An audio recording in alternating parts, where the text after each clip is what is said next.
The government is under pressure over Iraq.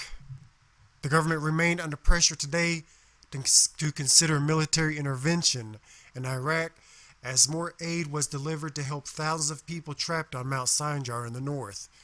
International Development Secretary Justine Greening confirmed that a third round of successful UK airdrops took place last night. Meanwhile, another 130 U.S. troops have arrived in Iraq on what the Pentagon described as a temporary mission to assess the scope of the humanitarian crisis facing thousands of displaced civilians trapped on Sinjar.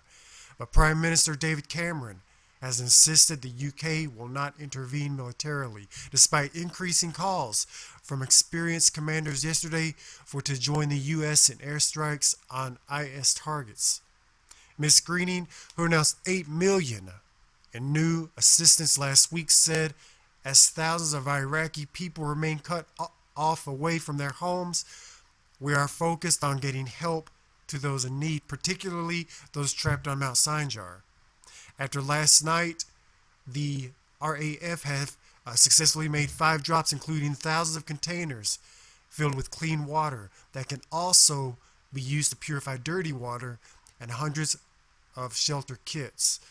Among those to call on Prime Minister for military action in the fight against IS is Colonel Tim Collins, noted for the inspirational speech he delivered to troops on the eve of the 2003 Iraq War.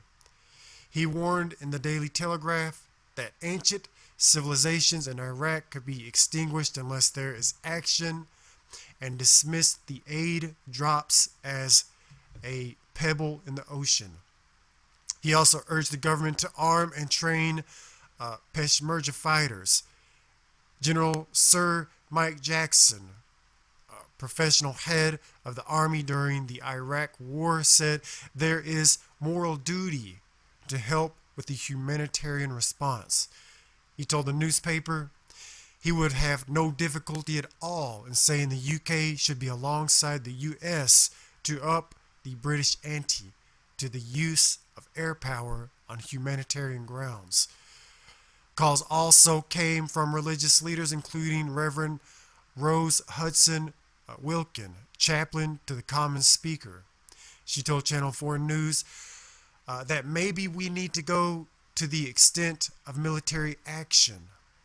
As well as aid drops, the UK is sending a small number of RAF Chinook helicopters to the mountain to increase the options available as efforts continued to ease the plight of tens of thousands of Yazidis trapped there.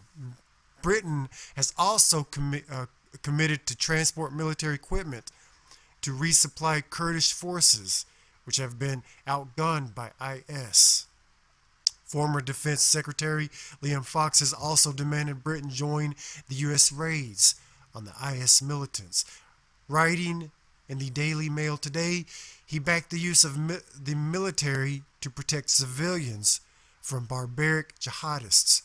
He also attacked the catastrophic complacency of Western politicians over the humanitarian crisis, accusing them of policy paralysis.